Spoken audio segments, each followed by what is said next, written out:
우리는 지난 7월부터 에베소서 말씀을 통해서 은혜를 나누었습니다.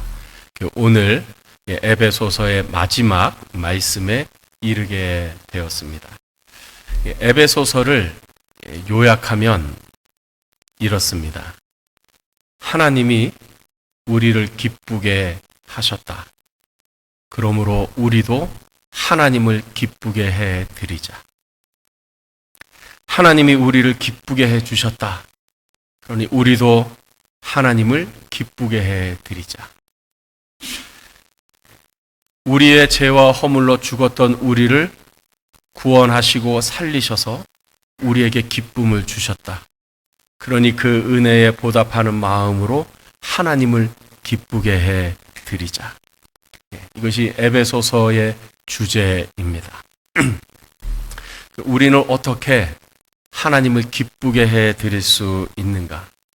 오늘 말씀이 이 마지막까지 우리가 어떻게 하면 하나님을 기쁘게 해 드릴 수 있는지 우리에게 가르쳐 주십니다. 첫째로, 하나님은 우리가 하나님께 기도할 때 기뻐하십니다. 19절, 20절 말씀 우리 한 번 더 같이 읽겠습니다. 또 나를 위하여 구할 것은 내게 말씀을 주사 나로 입을 열어 복음의 비밀을 담대히 알리게 하옵소서 할 것이니 이 일을 위하여 내가 새 사슬에 매인 사신이 된 것은 나로 이 일에 당연히 할 말을 담대히 하게 하려 하심이라. 사도 바울은 에베소 교회 교인들에게 편지를 쓰면서 마지막에 당부를 합니다. 부탁을 하는 것이지요. 그 부탁은 다름 아닌 나를 위해서 기도해 주십시오라고 하는 부탁입니다. 우리가 사도 바울의 기도를 알면 이 말씀이 참 의아하다라는 것을 느낍니다. 사도 바울은 어떤 사람인가? 사도 바울은 에베소 교회 교인들 그 누구보다도 뛰어난 능력 있는 기도를 가지고 있던 사람이었습니다. 사도 바울은 하나님의 능력을 친히 경험했을 뿐만 아니라 능력의 통로가 된 사람입니다. 사도 바울은 어떤 능력을 가지고 있었는가? 사도행전 19장 11절 12절에 이렇게 가르쳐 줍니다. 하나님이 바울의 손으로 놀라운 능력을 행하게 하시니 심지어 사람들이 바울의 몸에서 손수건이나 앞치마를 가져다가 병든 사람에게 얹으면 그 병이 떠나고 악기도 나가더라. 사도 바울이 얼마나 하나님의 능력이 충만했든지 사람들이 손수건이나 앞치마를 바울의 몸에 대었다가 그것을 병든 사람에게 얹으면 병이 났고 귀신 들린 사람에게 그것을 대니 귀신이 떠나갔다. 바울의 위대한 능력, 성령의 능력을 가르쳐 줍니다. 근데 바울은 어떻게 해서 이 성령의 능력을 갖게 되었을까? 성령의 능력의 통로가 되었을까? 우리는 충분히 짐작할 수 있습니다. 그것은 바로 바울의 기도였습니다. 바울은 누구보다도 기도한 사람이었습니다. 기도로 병을 고치고 귀신을 쫓아냈습니다. 뿐만 아니라 바울은 기도 중에 하나님이 계신 하늘나라에 갔다 오기도 한 사람입니다. 거기서 우리 인간의 언어로는 말로 다 설명할 수 없는 아주 신비하고 놀랍고 영광스러운 것을 경험했습니다. 그만큼 바울은 기도가 깊은 사람이었고 기도의 능력이 있었던 사람입니다. 그런데 이 기도의 능력이 있었던 위대한 능력을 가진 이 바울이 에베소 교회 교인들에게 기도 부탁을 하는 것입니다. 저를 위해 기도해 주십시오. 나를 위해 기도해 주십시오. 저는 여러분의 기도가 필요합니다. 우리는 여기서 기도에 대해서 한 가지를 배웁니다. 다른 사람의 기도가 필요 없는 사람은 없다. 우리 모두는 다른 사람의 기도가 필요합니다. 나는 나의 기도로 얼마든지 일어설 수 있고 살아갈 수 있다라고 생각하는 사람은 자신이 어떤 사람인지를 전혀 모르는 사람입니다. 자신을 아는 사람은 다른 사람에게 기도를 부탁하는 사람입니다. 왜? 그 기도가 필요한 존재, 나약하고 연약한 존재가 바로 우리들이기 때문에 그렇습니다. 바울이 성도들에게 나를 위해 기도해 주십시오라고 말한다면 우리는 더욱더 다른 사람에게 저를 위해 기도해 주십시오라고 기도 부탁을 해야 하는 사람들입니다. 두 번째, 바울은 에베소 교회 교인들에게 무엇을 기도해 달라고 부탁하는가? 19절 후반에 보면 내게 말씀을 주사 나로 입을 열어 복음의 비밀을 담대히 알리게 하옵소서 할 것이니 20절에도 이런 끝부분에 이런 말이 나옵니다. 나로 이 일에 당연히 할 말을 담대히 하게 하려 하심이라. 19절에도 담대히라는 말이 나오고 20절에도 담대히라는 말이 나옵니다. 사도 바울이 기도를 부탁하는데 그 기도의 부탁은 나로 하나님의 복음을 전할 때 내가 담대하게 복음을 전하게 해 주십시오라고 부탁했다는 것입니다. 우리가 여기서 알 수 있는 것은 바울은 아주 강한 사람이었고 성령의 능력이 있는 사람이었지만 그럼에도 불구하고 그에게는 담대함이 필요했다라는 사실입니다. 복음을 전할 때 그는 위축됐고 두려운 마음도 가지고 있었다. 여러분, 저를 위해서 기도할 때 제가 담대하게 복음을 전하게 해 주십시오. 저는 여러분이 기도해 주셔야만 담대함을 가지고 복음을 전할 수 있습니다. 전도해 본 사람은 알아요. 담대함이 얼마나 필요한지를 압니다. 우리에게는 본능적으로 두려움이 있습니다. 불안해하는 마음이 있습니다. 그 중에 하나는 거절에 대한 두려움입니다. 내가 복음을 전했는데 저 사람이 거절하면 어떡하지? 아주 쌀쌀맞게 대하면 어떡하지? 나를 무시하면 어떡하지? 그런 거절에 대한 두려움이 있습니다. 바울에게도 그랬다는 것이에요. 그럼에도 불구하고 바울은 계속해서 복음을 전했습니다.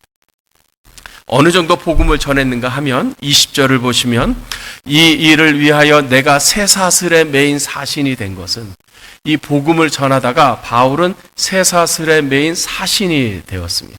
이건 바울의 은유적인 자기의 상황을 표현하는 말인데, 쇠사슬에 매였다는 것은 바울이 지금 감옥에 갇혔다는 것입니다. 복음을 전하다가 감옥에 갇혔습니다. 로마 감옥에 갇혔어요. 잘못한 것이 아닙니다. 불법을 행한 것이 아닙니다. 그저 복음을 전했어요. 복음을 전했는데 바울을 시기하고 질투하는 사람이 고발해서 바울이 감옥에 갇혔어요. 감옥에 갇혀서 쇠사슬에 매인 상태가 되었습니다. 감옥에 갇혀서 쇠사슬에 매인 상태가 될 정도로 복음을 전했습니다. 바울은 왜 이토록 복음을 전했을까요? 이유는 하나입니다. 사명을 받았기 때문입니다. 예수 그리스도로부터 복음을 전하라는 사명을 받았습니다. 사명이었기 때문에 어쩔 수 없이 감옥에 갇히고 매를 맞고 돌에 맞고 죽을 고비를 수없이 쏟아 전할 수밖에 없었어요. 여러분, 내가 원해서 하는 것과 사명을 받아서 하는 사람의 차이는 바로 여기에 나타납니다. 내가 원해서 일을 하는 사람은 자기가 기분 나쁘면 안 해요. 마음 상하면 안 해요. 출발이 자기이기 때문에 그렇습니다. 그러나 사명을 받아서 하는 사람은 비난을 받아도 상처를 받아도 속상해도 상황이 아무리 힘들어도 하는 거예요. 왜? 내게 사명을 주신 분이 있기 때문에. 바울은 사명 때문이었어요.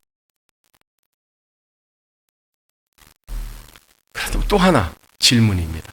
왜 예수님은 바울에게 복음을 전하라는 사명을 주셨을까? 그것도 간단하지요. 복음을 통해서만 사람들을 구원할 수 있고 사람들을 영원한 생명으로 인도할 수 있기 때문입니다. 복음을 전하고 그 복음을 믿고 받아들일 때야만 하나님의 자녀가 되고 하나님 나라의 백성이 될 수 있기 때문입니다. 그래서 예수님은 바울에게 복음 전도의 사명을 주셨어요. 그 사명이 너무 강렬해서 자격이 없지만, 능력이 없지만 사명을 감당하기 위해서 복음을 전하고 감옥까지 간 거예요. 네, 복음을 전하면서 너무 두려웠던 거지요. 무서웠던 거지요.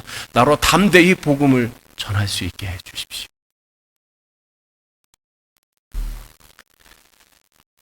하나님이 기뻐하시는 것, 기도입니다.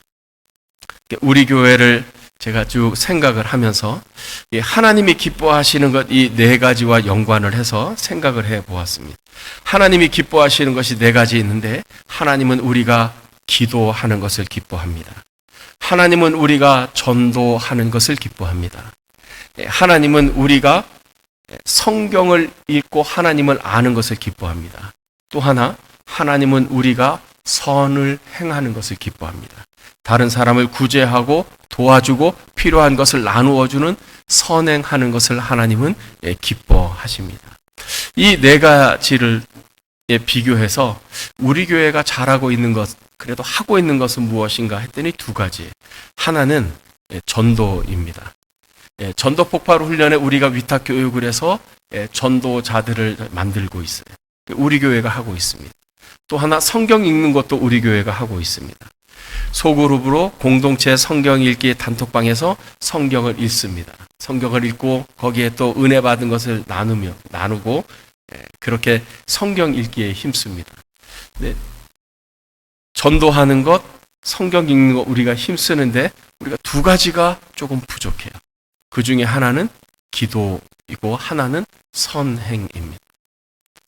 물론 새벽 예배 때 기도하고 수요 기도 때 기도하고 금요 기도 때 기도하지만 그냥 제 바람은 공동체 성경 읽기 소그룹, 평신도를 주도하는 소그룹이 만들어진 것처럼 기도하는 소그룹 운동이 만들어졌으면 좋겠어요. 어느 정도 기도해야 하는가? 예수님이 겟세마네 동산에서 기도한 그 시간만큼 기도했으면 좋겠습니다. 1시간입니다. 교회의 교회다움, 교회 하나님의 영광과 하나님의 은혜와 하나님의 능력이 나타나는 것은 결국 기도하는 사람이 있을 때 가능한 것입니다. 저는 우리 교회에서 이 기도하는 소그룹 운동, 1시간 기도하는 이 기도 운동이 일어나기를 축복합니다. 여러분 가운데 한 분이 제가 그거 한번 시작하고 싶습니다. 제가 그거를 주도하고 싶습니다. 그런 분이 있으면 저한테 말씀해 주십시오. 제가 소스를 드릴게요. 인터넷에 보면 1시간 기도가 있어요. 그냥 그 1시간 기도를 틀어놓고 그냥 거기에 맞춰서 기도하는 거예요. 그러면 그냥 1시간이 쉽게 가는 거예요. 어떻게 1시간 기도할 수 있습니까? 5분 기도하는 것도 힘든데 바울이 우리에게 가르쳐 주는 거예요. 다른 사람을 위해 기도하라. 저는 우리 교회에서 1시간 기도 운동이 일어나기를 원합니다. 또 하나는 선행입니다. 선을 행하는 거예요. 저는 우리 교회에서 이 평신도 주도적으로 선을 행하는 일이 일어났으면 좋겠습니다. 예를 들면 어느 한 달에 한 번이라도 모여서 어느 한 곳에서 휴지를 줍는 거예요. 제가 전에 있던 교회에서 휴지 줍기를 한번 했습니다. 한 달에 한 번. 차 타고 지나가더니 그 휴지가 너무 많은 거예요. 그래서 우리 한번 휴지 줍기 합시다. 그래서 했더니 교인들이 모였어요. 휴지를 주었어요. 휴지를 이렇게 막 주었더니 어떻게 알고 시청에서 저희에게 A&W 쿠폰을 주더라고요. 너희 이런 일 했지 고맙다. 그러면서 A&W 쿠폰을 줬어요. 그것으로 A&W 가서 또 맛있게 먹은 적도 있습니다. 선을 행하는 거예요. 휴지를 줍는다든지 아니면 거리를 청소한다든지 아니면 푸드뱅크에 우리가 뭔 한다든지 평신도 주도적으로 그런 일을 했으면 좋겠습니다. 그것이 바로 하나님이 기뻐하시는 일입니다. 두 번째, 하나님은 우리가 하나님의 일을 할 때 기뻐하십니다. 우리 21절, 22절 말씀 우리 함께 읽겠습니다. 시작.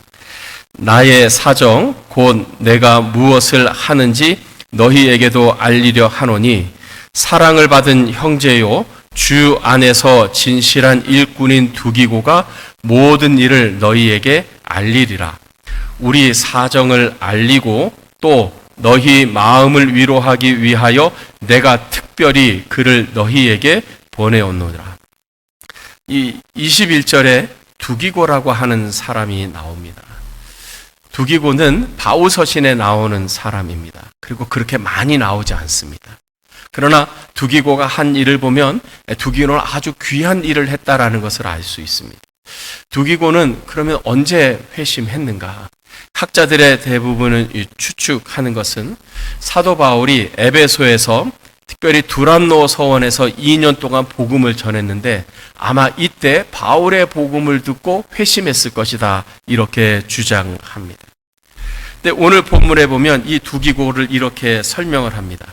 이 두기고는 사랑을 받은 형제요 진실한 일꾼이다. 즉 다른 성도로부터 인정을 받았고 진실한 일꾼이라고 사도 바울이 주저없이 소개할 수 있는 인물이었다라는 것입니다. 이 두기고는 바울의 동역자였고 바울이 하지 못하는 일을 했고 그 에베소와 골로새 지역에 편지를 전달한, 그리고 바울이 마지막 순교하기 그 직전까지 바울과 함께 지켰던 동역자입니다. 우리가 여기서 한 가지 알 수 있는 사실이 있습니다. 두기고가 일꾼이 되었다는 것입니다. 두기고가 처음부터 복음의 일꾼이 되기로 작정했을까? 아마 그렇지 않았을 것입니다. 바울의 복음을 듣고 그 복음에 마음이 열렸고 믿었습니다. 회심의 역사가 일어났습니다. 그 안에 성령께서 역사하셨습니다. 우리가 알 수 있는 것은 이 두기고는 자기가 받은 이 은혜, 이 자기에게 생긴 이 믿음을 성장시켰다라는 것입니다. 내가 일꾼이 돼야지라고 하는 그 목표가 아니라 자기가 받은 은혜, 그 믿음을 계속해서 성장시키다 보니까 나중에 일꾼이 되었다라는 것입니다. 하나님의 일을 하는 사람의 특징이 있습니다. 하나님은 우리가 하나님의 일을 행할 때 기뻐하시는데 하나님의 일을 하는 사람의 특징이 있습니다. 자기 훈련입니다. 자기 성장입니다. 자기를 성숙시키는 거죠. 구원을 받았습니다. 은혜로 구원받았습니다. 너무 감사한 것입니다. 그러나 거기서 멈추지 않았다는 것이. 성령의 역사를 경험했습니다. 그러나 그것이 단회적으로 끝나지 않았다는 사실. 우리가 충분히 추측할 수 있는 것은 두기고는 자기의 믿음을 성장시켰어요. 그 믿음의 성장, 은혜의 성장으로 인해 일꾼이라는 소개를 받게 되었습니다. 어떤 면에서 믿음은 영어와 같습니다. 영어 공부를 계속하면 영어 실력이 늘지요. 그러나 영어 공부를 하지 않고 중단하면 있는 것마저도 까먹습니다. 제가 청년 때 에베소서가 너무 좋았어요. 그래서 제가 처음에 교회에서 야고보서 암송대회를 했는데 그래서 야고보서를 다 암송을 했어요. 근데 너무 말씀이 좋은 거예요. 그래서 그 다음에 내가 어느 말씀을 암송할까 해서 에베소서를 암송을 했어요. 에베소서 1장에서 6장까지 에베소서 말씀을 지하철 타고 가면서도 걸어가면서도 계단 내려가면서도 그걸 쓰면서 에베소서를 다 암송을 했어요. 이것을 반복하지 않으니까 잊어버리더라고요. 믿음도 이와 같다. 어느 분이 그러시더라고요. 최근에 로마서 8장을 다 암송을 했는데 이것을 반복하지 않으니까 잊어버렸대요. 그래서 다시 로마서 8장을 암송한다. 믿음은 이런 것입니다. 여러분, 여러분의 삶에서 하나님이 여러분에게 찾아오시고 예수님이 여러분에게 은혜를 주신 때가 언제입니까? 누군가 여러분에게 그래 당신이 가장 은혜 받았던 하나님이 살아계시는구나, 하나님이 나를 사랑하는구나 라고 했던 그때가 언제입니까? 라고 묻는다면 여러분 그때가 언제라고 대답하겠습니까? 지금은 어떻습니까?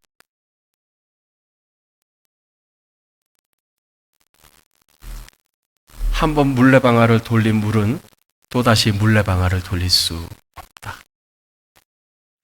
여러분, 은혜는 계속 증가돼야 됩니다. 은혜는 점점 커져야 합니다.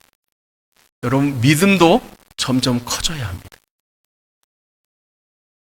예수님은 제자들, 예수님과 함께 동고동락하는 제자들에게 책망을 한번 하셨어요. 믿음이 적은 자들아. 반면에 백부장 회당장에게는 말했어요. 내 믿음이 크도다. 믿음의 사이즈가 있는 거지. 두기고는 은혜를 받았어요. 구원을 받았고 그것을 계속해서 믿음을 성장시켰어요. 은혜를 성장시켰어요. 그러다가 나중에 일꾼이 된 것입니다. 성경을 통해서 하나님이 우리에게 가르쳐 주시는 한 가지가 있습니다. 하나님은 자기를 위해 일하는 사람을 외면하지 않는다는 사실. 하나님은 자기를 위해 충성스럽게 일하고 봉사하는 일꾼들에게는 갚아주십니다. 사도 바울이 그 노년에 자신 있게 말했어요. 하나님이 나를 위하여 의의 면류관을 예비하셨다. 바울이 그렇게 말할 수 있었던 근거가 있었어요. 말씀이죠. 충성했거든요. 죽음을 각오하고 충성을 다했거든요. 확신이 있었던 거죠. 사랑하는 성도 여러분, 충성하십시오. 주님을 위해 일하십시오. 그렇게 주님을 기쁘게 해드리십시오. 힘들어도 어려워도 장애를 만나도 환경이 그런 것 같지 않아도 주님을 위해 충성스럽게 일하십시오. 주님은 은밀한 중에 여러분의 수고와 섬김 다 보십니다. 그리고 갚아주세요. 당연하지 않겠습니까? 누군가가 나를 위해서 충성해요. 나를 너무 도와주는 거예요. 우리가 인간적인 마음으로 다른 사람보다 그 사람을 더 잘해주고 싶죠. 더 도와주고 싶죠. 우리도 이런 마음을 갖는데 하나님은 더 하시지 않겠습니까? 하나님께 충성하십시오. 내가 어떻게 하나님의 일을 할까 고민하십시오. 하나님은 은밀한 중에 여러분의 수고와 여러분의 노력, 섬김을 보고 갚아주실 줄을 믿습니다. 세 번째, 하나님은 우리가 어떻게 할 때 기뻐하시는가? 우리 23절, 24절 말씀 우리 함께 읽겠습니다. 아버지 하나님과 주 예수 그리스도께로부터 평안과 믿음을 겸한 사랑이 형제들에게 있을지어다. 우리 주 예수 그리스도를 변함없이 사랑하는 모든 자에게 은혜가 있을지어다. 하나님은 모든 은혜의 하나님입니다. 그래서 히브리서 기자는 하나님이 앉아 계시는 그 왕자를 은혜의 보좌라고 말했어요. 하나님은 모든 은혜요, 모든 은혜를 가지고 계신 하나님입니다. 그러니까 하나님에게는 은혜가 가득한 것이지.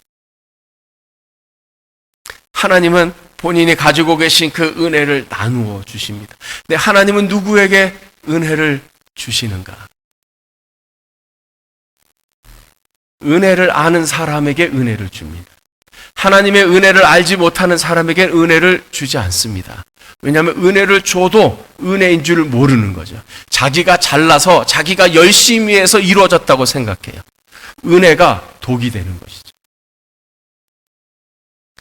하나님은 은혜를 주는데 은혜를 특별한 은혜를 주는 사람이 있습니다.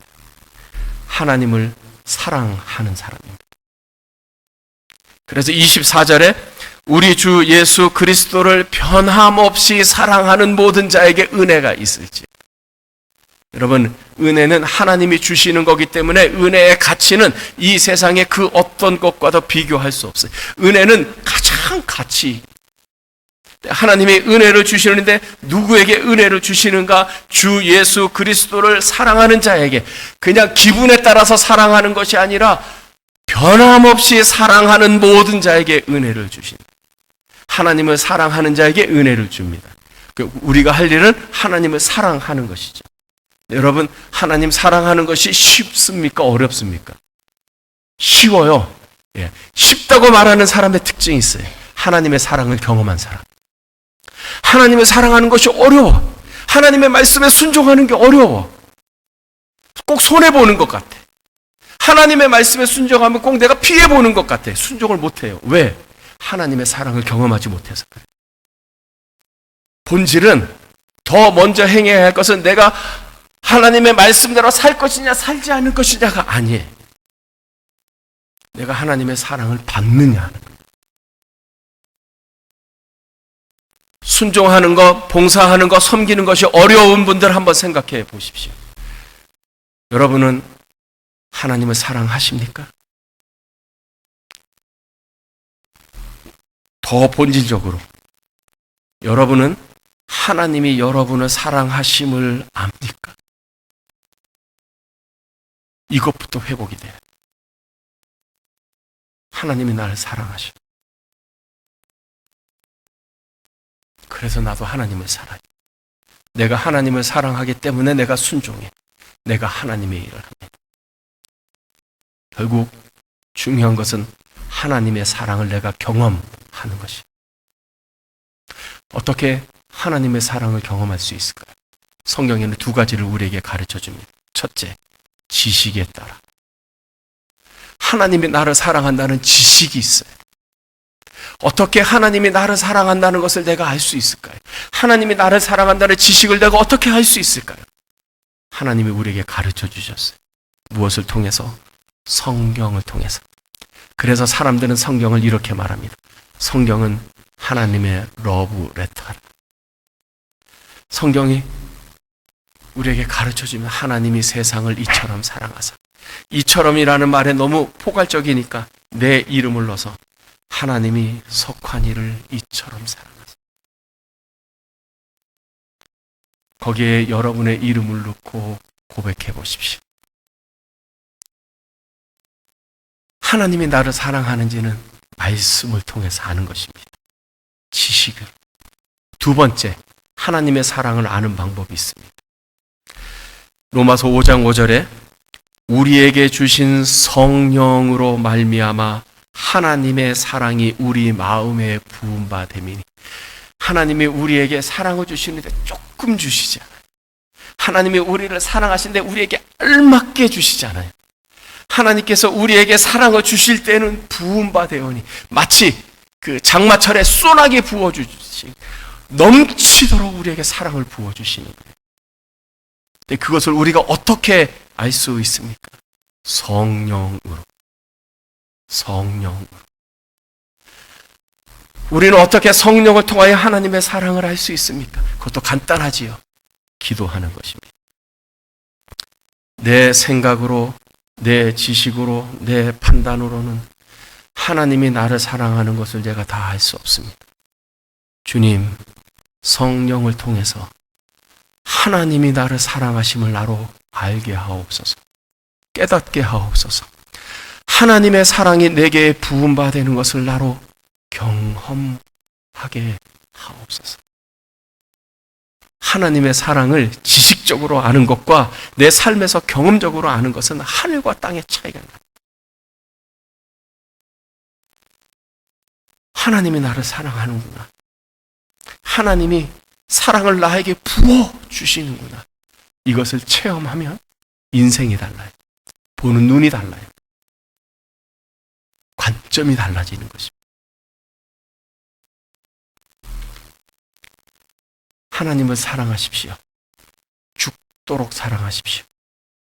그 이전에 먼저 죽도록 사랑하신 하나님의 사랑을 경험하십시오.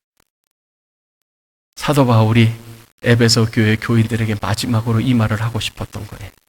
우리 주 예수 그리스도를 변함없이, 환경에 상관없이, 기분과 감정에 상관없이 변함없이 사랑하는 모든 자에게 은혜가 있을지어다. 여러분, 주님께서 에베소서를 통해서 우리에게 주시는 말씀입니다. 나는 너희가 내 은혜가 가득하기를 원한다. 여러분이 주님의 마음으로 우리 에베소서의 마지막 절 24절 우리 다 함께 읽겠습니다. 시작. 우리 주 예수 그리스도를 변함없이 사랑하는 모든 자에게 은혜가 있을지어다.